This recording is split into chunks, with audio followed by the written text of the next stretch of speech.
નમસ્કાર વિદ્યાર્થી મિત્રો, હું નિમેશ રાઠોડ જય અંબે ગ્રુપ ઓફ સ્કૂલ્સમાં આપ સૌનું હાર્દિક સ્વાગત કરું છું.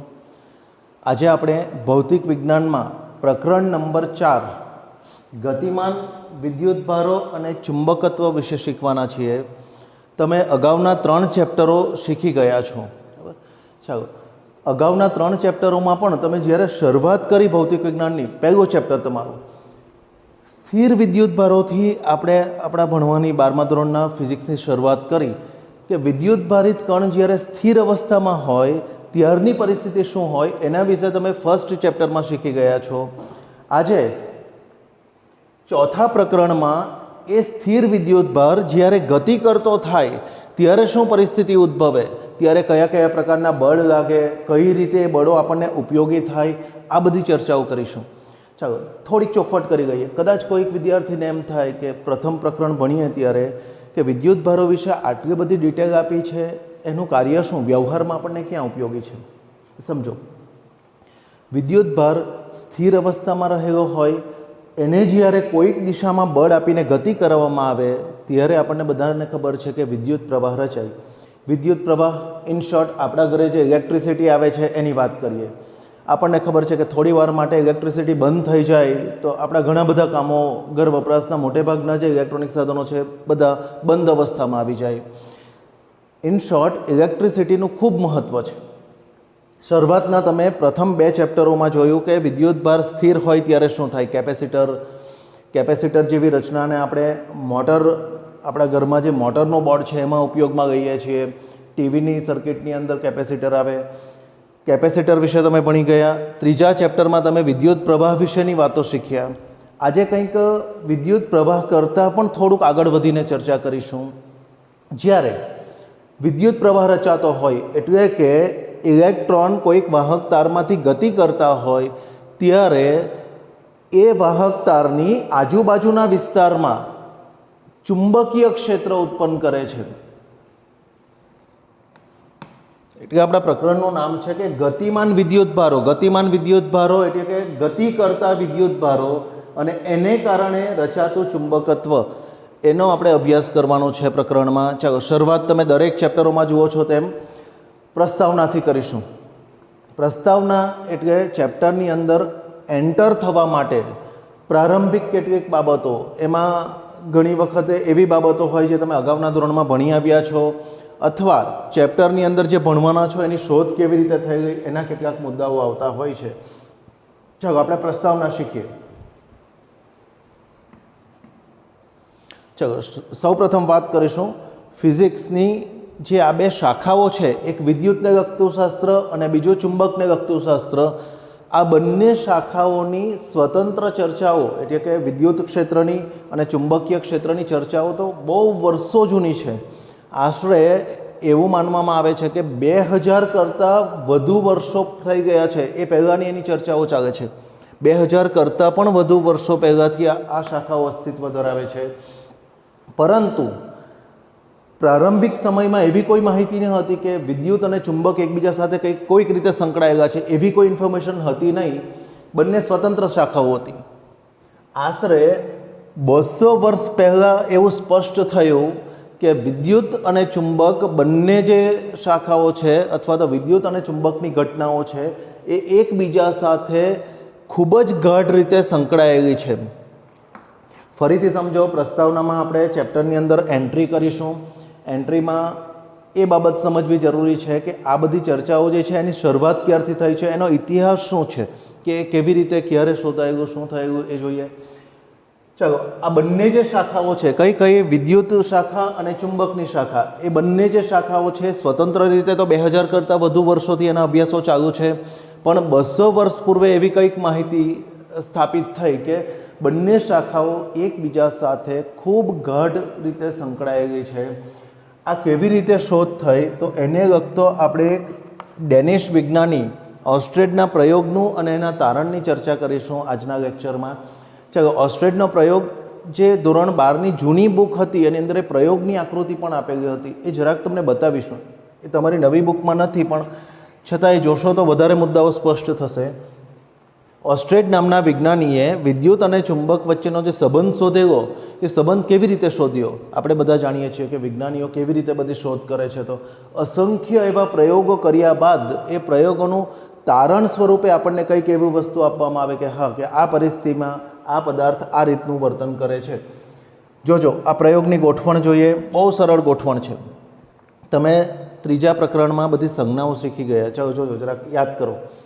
આ પ્રમાણેની સંજ્ઞા છે, એક મોટી લાઈન અને બીજી નાની લીટી હોય તો આ સંજ્ઞા જે કોના માટે આ સંજ્ઞા દર્શાવી છે? તો આ સંજ્ઞા બેટરી અથવા વિદ્યુત કોષ માટેની સંજ્ઞા છે. આ ત્રીજા ચેપ્ટરમાં તમે ડિટેલમાં ભણી આવ્યા છો.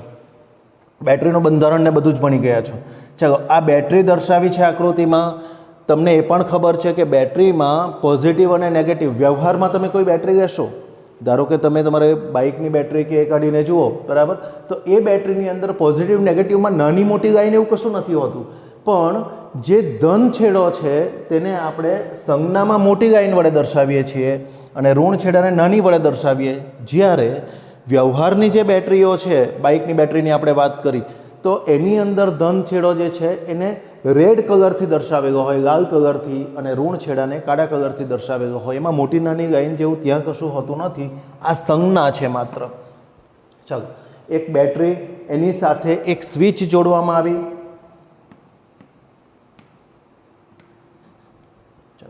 આ સ્વિચ છે એને તમે આમ નીચે તરફ દર્શાવો એટલે સ્વિચ ઓન કરી કહેવાય, ઉપર રાખો એટલે સ્વિચ ઓફ કરી કહેવાય.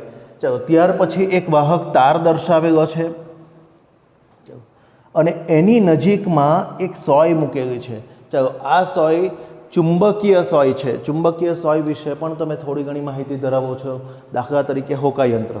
હોકાયંત્રમાં જે સોય આવે છે, હોકાયંત્ર પૃથ્વીનું જે ચુંબકીય ક્ષેત્ર છે એને આધારે આપણને ઉત્તર અને દક્ષિણ દિશા દર્શાવે છે. આ બધું રમકડામાં પણ આપણે જોઈ શકીએ છીએ. બાઇકના કિચનની અંદર પણ આ વસ્તુ આવે છે. તો હોકાયંત્ર વિશે તમે માહિતગાર છો. એમાં જે સોય આવે છે, જે કાંટો ફરે છે, એ પણ ચુંબકીય સોયનો જ પ્રકાર છે. તો આવી કંઈક ગોઠવણ ઓસ્ટ્રેડ નામના વિજ્ઞાનીના પ્રયોગની હતી. ફરીથી સમજી લો, ગોઠવણમાં શું કર્યું? એક બેટરીને સ્વિચ મારફતે એક વાહક તાર સાથે જોડવામાં આવી. તારની નજીકના વિસ્તારમાં સૌથી અગત્યની નોંધવાલાયક બાબત કે તાર અને આ સોય એ બંને વચ્ચે જુઓ, અહીંયા ગેપ છે, બંને સંપર્ક નથી કરાવેલો, બંને છૂટા છૂટા છે. એટલે કે આ તાર છે અને આ સોય હોય તો એને બાજુમાં મૂકવામાં આવે, નહીં કે બંનેને ટચ કરાવવામાં આવે. ચાલો, બાજુ બાજુમાં ગોઠવી. હવે પ્રયોગમાં શું કરવામાં આવ્યું? તો ઓસ્ટ્રેડે આવું કંઈક પ્રયોગના અવલોકનો કર્યા. બેટરી સાથે જોડેલી સ્વિચને એક વખત ઓન કરવામાં આવી. સમજો ધ્યાનથી. ઓન કરી એટલે આ સ્વિચ અહીંયાથી નીચે તરફ લઈ ગયા. ચાલો, સ્વિચ ઓન કરે એટલે વિદ્યુત પ્રવાહનો માર્ગ કમ્પ્લીટ થઈ ગયો. સ્વિચ ઓન કરે એટલે આ તારમાંથી પ્રવાહ પસાર થવાનું શરૂઆત થશે. જેવી સ્વિચ ઓન કરવામાં આવે એટલે કે પ્રવાહ પસાર થવાનું શરૂ થાય તેવું તરત જ આ જે સોય છે એ કોણાવર્તન દર્શાવવા માંડશે. કોણાવર્તન એટલે આમ આડી છે તો એ ઊભી થઈ જશે, બરાબર, એ ફરવા માંડશે. એ કાંટો ઓટોમેટિક ફરવા માંડશે. હવે આપણે પણ આ બાબત નોંધવી જોઈએ કે શા માટે સોય કોણાવર્તન કરે. જોજો, વિદ્યુત પ્રવાહ પસાર થાય છે એ ભાગ તો આખો છૂટો જ છે અને આ ચુંબકીય સોય તો અલગ જ આપણે મૂકેલી છે બાજુમાં, સંપર્ક કરાવેલો જ નથી, છતાં પણ એ કોણાવર્તન દર્શાવે. અને ચુંબકીય સોય એટલે એવા પ્રકારની સોય કે એ ક્યારે કાંટો ફરે, એ સોય ક્યારે ફરે? તો જ્યારે પણ ચુંબકીય ક્ષેત્રમાં કંઈક ફેરફાર થતો હોય તો જ એ સોય કોણાવર્તન દર્શાવે. આનો મતલબ કે જેવો પ્રવાહ ચાલુ કરવામાં આવે તો વિદ્યુત પ્રવાહને કારણે એની આસપાસના વિસ્તારમાં, જ્યાંથી પ્રવાહ પસાર થતો છે એની આજુબાજુના વિસ્તારમાં કંઈક ચુંબકીય ક્ષેત્ર ઉદ્ભવે છે એમ કહી શકાય. ચલો, આ ઓસ્ટ્રેડના પ્રયોગ અને એનું જે વર્ણન છે એની આપણે વાત કરી. ફરીથી સમજો, જ્યારે સ્વિચ ઓન કરીને તારમાંથી પ્રવાહ પસાર કરવામાં આવે ત્યારે સોય કોણાવર્તન દર્શાવે છે. ધેટ મીન્સ કે તારની આજુબાજુના વિસ્તારમાં કંઈક ચુંબક ઉદ્ભવે છે એમ કહી શકાય. બીજું, આ પ્રયોગમાં વધારાની એક ચર્ચા કરવામાં આવી કે જો આ બંને છેડાને ઉલટાવી દેવામાં આવે. ઉલટાવી દેવામાં આવે એટલે શું? જોજો ધ્યાનથી. હમણાં જે ડાબી તરફ ધન છેડો છે એને બદલે ડાબી તરફ ઋણ છેડો કરવામાં આવે અને જમણી તરફ ધન છેડો જોડવામાં આવે, આ બે છેડા ઓલ્ટરનેટ કરી નાખવામાં આવે તો સોય કોણાવર્તન તો દર્શાવશે જ પ્રવાહ ચાલુ થતાં, પરંતુ શરૂઆતમાં ધારો કે આ પ્રમાણે ગોઠવાતી હોય તો બીજી સ્થિતિની અંદર ઊંધી દિશામાં કોણાવર્તન કરશે, ઉલટી દિશામાં.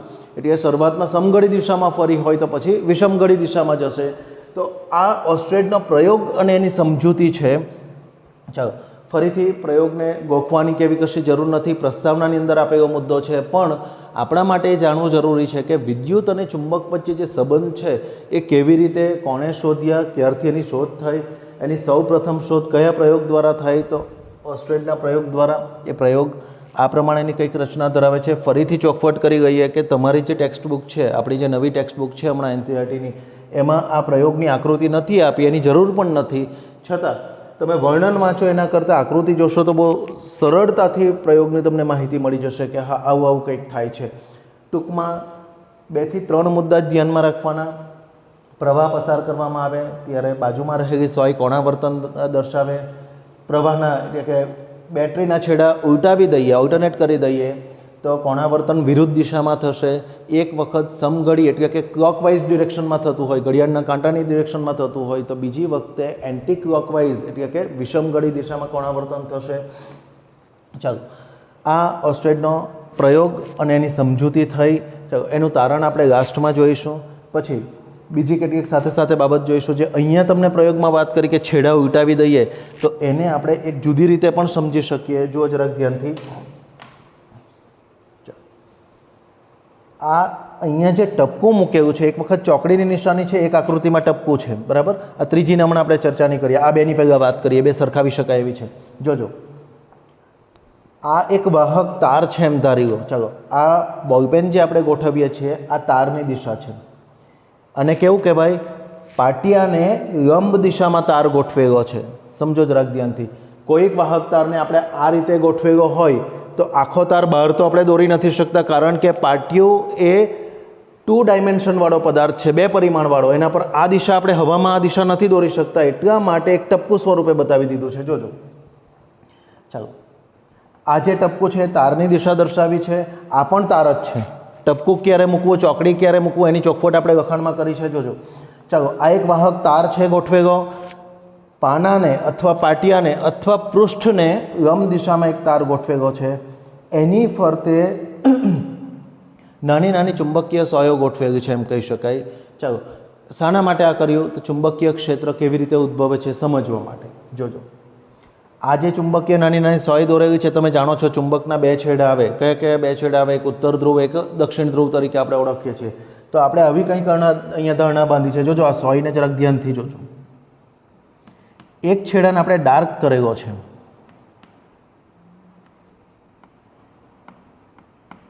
અને એક છેડો ખાલી રાખેલો છે. તો જે ડાર્ક કરેલો છે એ ધારો કે ઉત્તર છેડો છે, અને જે ખાલી રાખેલો છે તે દક્ષિણ છેડો છે એમ આપણે વિચારીએ. કદાચ કોઈને આટલા ભાગમાં જોવામાં તકલીફ પડતી હોય તો આ ભાગ જે છે તે આવો કંઈક દેખાય છે.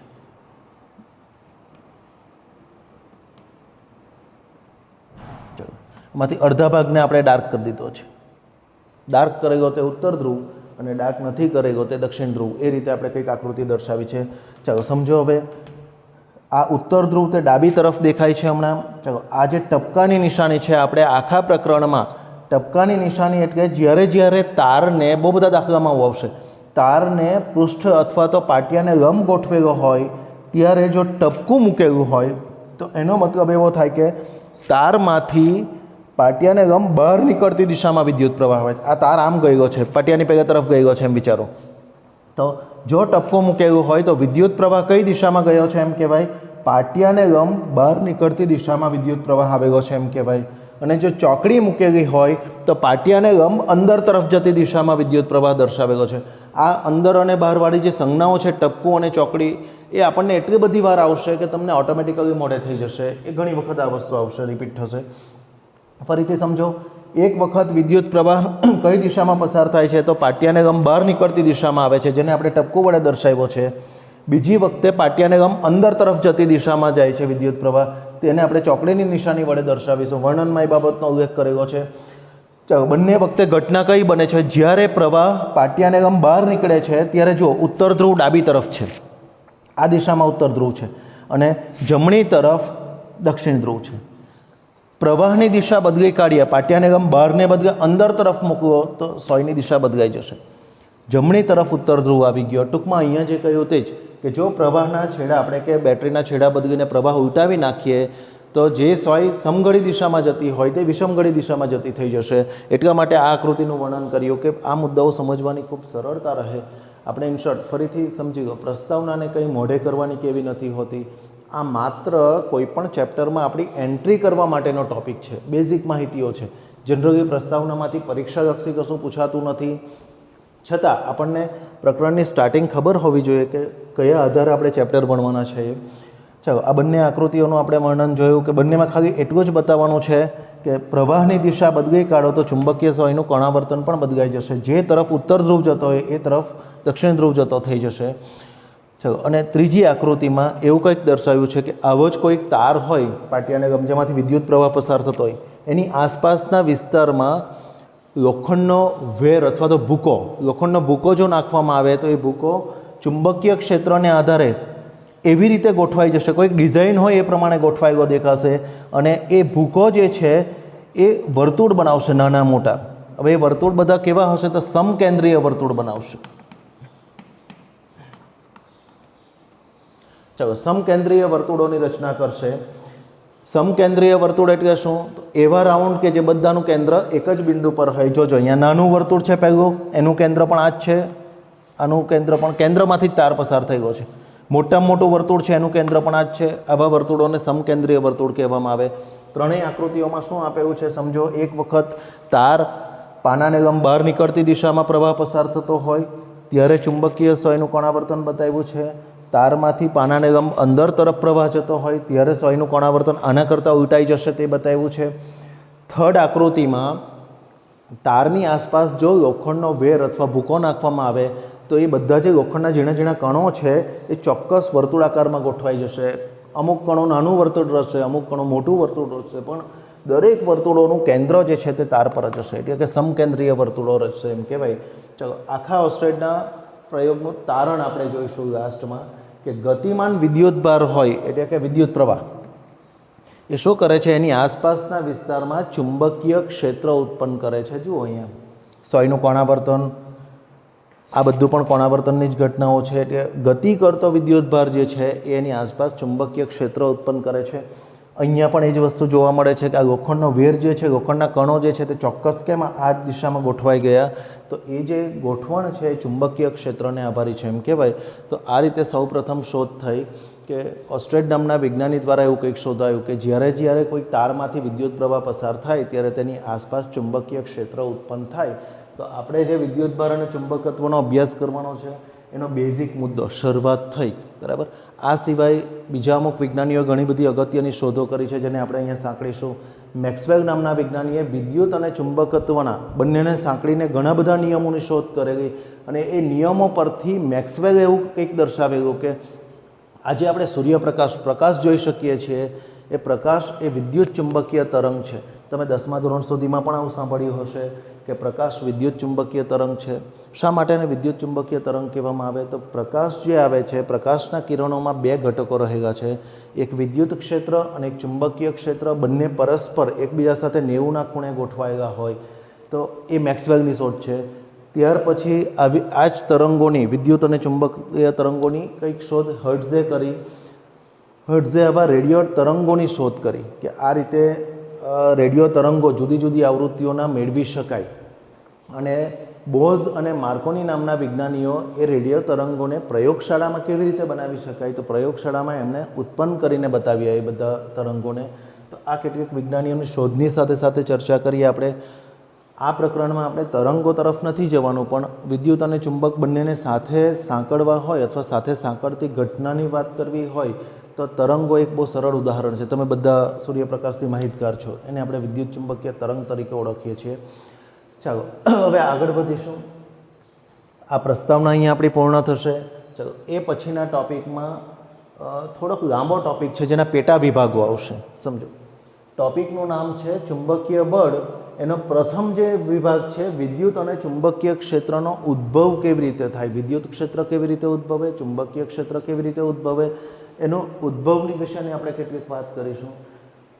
ચાલો મિત્રો, હવે આ ચોથું ચેપ્ટર વાંચવા પહેલાં તમારે પ્રકરણ એકને વ્યવસ્થિત ક્લિયર કરવું, કારણ કે પ્રકરણ એકમાં જે તમે વિદ્યુત બળ, કુલમ્બનો નિયમ, વિદ્યુત ક્ષેત્ર એ બધા વિશે જે શીખી ગયા છો એનો સીધો જ ઉપયોગ અહીં આવશે. સૂત્ર સહિત ઘણી બધી માહિતીઓને આપણને જરૂર પડશે. એટલા માટે જ્યારે ચેપ્ટર 4 વાંચવાની શરૂઆત કરો તો એના પહેલાં ચેપ્ટર 1ના સૂત્ર અને કેટલીક સમજૂતીઓ પર એક નજર મારી લેવું, જેથી કરીને આમાં થોડીક સરળતા રહેશે. જો આ પ્રકરણ એકની ઘણી ખરી વાતો આવશે. જો આ બધું તમે ભણી ગયા છો પ્રકરણ એકમાં, ત્યાંથી જ આપણે સ્ટાર્ટ કરવાનું છે. ટોપિકનું નામ છે ચુંબકીય બળ. એનો પહેલો પેટા વિભાગ, એમાં આપણે જુદા જુદા ટોપિક પાડીને ભણીશું, પેટા વિભાગો પાડીને. વિદ્યુત અને ચુંબકીય ક્ષેત્ર ઉદ્ગમ કેવી રીતે ઉદ્ભવે છે, શાને કારણે ઉદ્ભવે છે એની આપણે વાત કરીએ. ચાલો, આ પ્રથમ ચેપ્ટરમાં જે ભણી ગયા છો એ જ મુદ્દો છે. વિદ્યુત ક્ષેત્ર કોને કારણે ઉદ્ભવે છે? તો વિદ્યુત ભારને કારણે. તમે પહેલાં ચેપ્ટરમાં એવું ભણી ગયા. જોજો, યાદ કરો, શરૂઆત કુલમ્બના નિયમથી કરેલી. તેમાં બે સ્થિર વિદ્યુત ભારો પડેલા હોય, બે વિદ્યુત ભારિત કણ સ્થિર એકબીજાથી ધારો કે આર અંતરે પડેલા છે, તો બંને વચ્ચે લાગતું કુલમ્બ બળ F બરાબર K(Q1Q2/r²). આવું કંઈક સમીકરણ તમે ભણી ગયા છો, એનું સદિશ સ્વરૂપ, અને એના પર જ આખું ચેપ્ટર છે, જે તમને યાદ હશે. એ જ વસ્તુ અહીંયા બધી છે. ચાલો, ક્ષેત્ર જે છે એ વિદ્યુત ભારને કારણે ઉદ્ભવે છે. હવે આપણે કેવી રીતે ઉદ્ભવે, આ પ્રથમ ચેપ્ટરને જ સમજૂતી પાછી અહીંયા થોડીક લખી છે કે કોઈક સ્થિર વિદ્યુત ભાર Q હોય તો એની આજુબાજુના વિસ્તારમાં વિદ્યુત ક્ષેત્ર કેટલું ઉદ્ભવે? તો જોજો એનું સમીકરણ. વિદ્યાર્થી મિત્રો, ફરીથી કહેવું છું કે આ જે સૂત્ર છે એ સૂત્ર તમે પ્રકરણ એકમાં શીખી આવ્યા છો, એનું એ જ સમીકરણ છે, કંઈ પણ નવું નથી. એટલે એને જરાક ધ્યાનથી જોજો. વિદ્યુત ક્ષેત્રનું સૂત્ર ખાલી મૂલ્ય લખીએ તો KQ/r², અને એની સાથે દિશા દર્શાવવી હોય તો સદિશ E બરાબર KQ/r². ચાલો, અહીંયા સદિશની નિશાની મૂકો તો કોઈક એકમ સદિશ લખવો પડે, જેને આપણે R કેરેટ તરીકે બતાવેલો છે. આ એક્ઝેક્ટલી પહેલાં જેવું છે. જોજો, તમને એક એક્ઝામ્પલ આપીએ વધારાનું, અહીંયા આપણે લખીશું. જ્યારે તમે ગણિતમાં યામ લખતા હોય તો આપણે આવી રીતે લખેલું હોય, તો આનો મતલબ તમને ખબર છે. 5, 6, 7 વચ્ચે અલ્પવિરામ યામ, અને આપણે અક્ષોના યામ લખેલા એમ કહી શકાય. આનો મિનિંગ શું થાય? એક્સ અક્ષ પર 5 એકમ, વાય અક્ષ પર 6 એકમ અને ઝેડ અક્ષ પર 7 એકમ એમ કહેવાય. અને જ્યારે તમે યામ સ્વરૂપે નહીં લખવું હોય તો આની સાથે કેવી રીતે આને દર્શાવે? આ સદિશ જ છે સ્વરૂપ. 5 સાથે આપણે આઈ કેરેટ મૂકીએ, ચાલો, વત્તા 6 સાથે જે કેરેટ મૂકીએ, અને 7 સાથે કે કેરેટ. આવું કંઈક તમે 11મા ધોરણમાં શીખી આવ્યા છો. આ બધા એકમ સદિશો છે. એક્સ અક્ષની ઓળખાણ માટે આપણે એકમ સદિશ આઈ કેરેટ રાખેલો છે. વાય અક્ષની ઓળખાણ માટે એકમ સદિશ છે જે કેરેટ, અને ઝેડ અક્ષની દિશામાંનો એકમ સદિશ છે કે કેરેટ. તો એક્ઝેક્ટલી એવું જ, જો આ તરફ સદિશ મૂકેલું હોય તો આ તરફ આપણે આરની દિશામાંનો એકમ સદિશ આર કેરેટ મૂકી દેવું. એનું વર્ણન આવું કંઈક કરી શકાય. આર કેરેટ એ એકમ સદિશ છે. કઈ દિશામાંનો એકમ સદિશ છે? તો સદિશ આરની દિશામાંનો એકમ સદિશ, જેને આપણે આર કેરેટ તરીકે દર્શાવશું. મિત્રો, એક ચોખવટ કરી લઈએ. તમારી પાસે કદાચ ટેક્સ્ટ બુક હોય તો એમાં થોડીક એક નાનકડી એરર છે.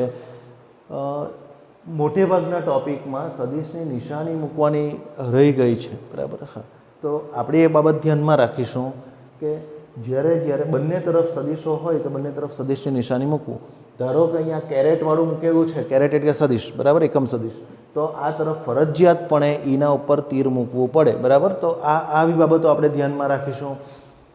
છતાં પણ કંઈ પણ મૂંઝવણ હોય તો જ્યારે પણ આપણે ભેગા મળીએ ત્યારે તમે રૂબરૂમાં પણ પૂછી શકો છો આને લગતા પ્રશ્નો. ચાલો, આગળ વધીએ. તમે પ્રકરણ એકમાં શીખી ગયા કે કે જે છે અચળાંક, બળ અને વિદ્યુત ક્ષેત્રના સૂત્રમાં આવતો અચળાંક, એને આ પ્રમાણે પણ દર્શાવી શકાય: 1/4πε0, જે ε0ને આપણે શૂન્યાવકાશની પરમિટિવિટી તરીકે ઓળખી હતી. ચાલો, આગળ વધીએ. આ બધા મુદ્દા વિદ્યુત ક્ષેત્રના જ છે. ચુંબકીય ક્ષેત્ર તો લાસ્ટમાં જ જરાક આવશે, છેલ્લા 3 મુદ્દામાં જ આવશે. આ પ્રકરણ એકના જ બધા મુદ્દા છે. વિદ્યુત ક્ષેત્ર જે છે તે ઉર્જા અને વેગમાનનું વહન કરે છે. ચાલો, ઉર્જા અને વેગમાન નામની રાશિનું વહન કરે. એમાં ઉર્જા તો તમે પણ સમજી શકો એવું છે.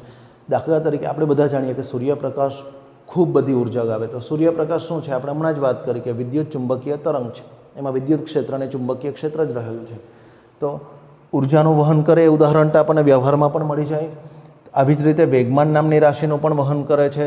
બીજી વસ્તુ આ કોઈ તક્ષણ ઉદ્ભવતું નથી. તક્ષણ એટલે શું? જે તે ક્ષણે ખૂબ જ નજીવા સમયમાં ઉદ્ભવતી ઘટના નથી, પણ વહન કરવા માટે ચોક્કસ સમય લાગશે. ઉર્જા અને વેગમાનનું વહન કરવા માટે વિદ્યુત ક્ષેત્રને અમુક જેટલો સમયની જરૂર પડતી હોય, તો એ એક જ ક્ષણમાં થઈ જશે એવી ઘટના નથી. એના માટે ચોક્કસ સમય લેશે.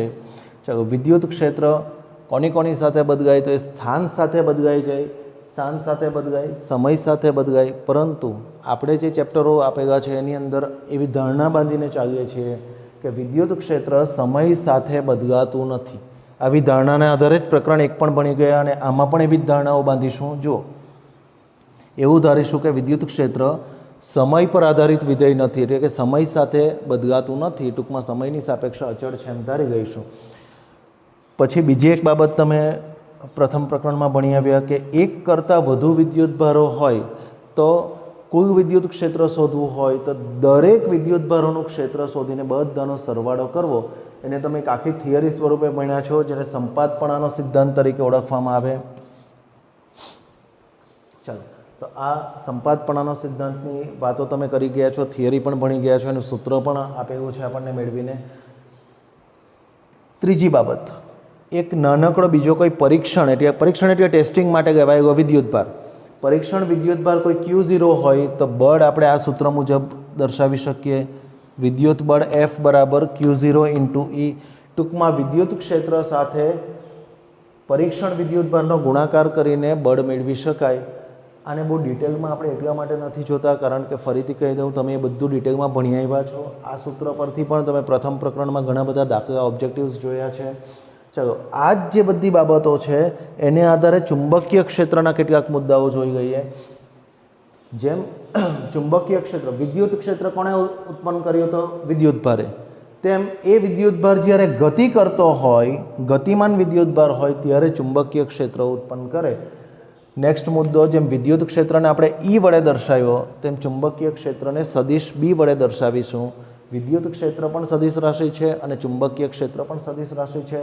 આ ઘણીવાર ખાલી B લખેલો છે સદિશ સ્વરૂપે અને કોઈક વખત બ્રેકેટમાં R લખેલો હોય. તો આ મિત્રો આપણે મેથ્સમાં કહીએ કે વિધેય દર્શાવે તે પ્રકારેનું છે. આ સંજ્ઞા છે કે R જેટલા સ્થાન સદિશ ધરાવતા અંતરે ચુંબકીય ક્ષેત્ર શોધેલું છે એમ કહેવાય. બરાબર, આ બે ગુણાકારમાં છે એવું નહીં કહેવાશે. આ વિધેય સ્વરૂપે દર્શાવ્યું છે કે R જેટલા સ્થાન સદિશ ધરાવતા બિંદુએ ચુંબકીય ક્ષેત્ર સદિશ B જેટલું છે એમ કહેવાય. અને ચાલો, આ સદિશ રાશિ છે એ પણ વિદ્યુત ક્ષેત્રની જેમ સ્થાન અને સમય પર આધારિત હોય છે. સંપાતપણાના સિદ્ધાંત અહીંયા પણ લાગુ પાડી શકાય. સંપાતપણાના સિદ્ધાંત એટલે શું જરાક તમને ટૂંકમાં સમજાવી દઈએ.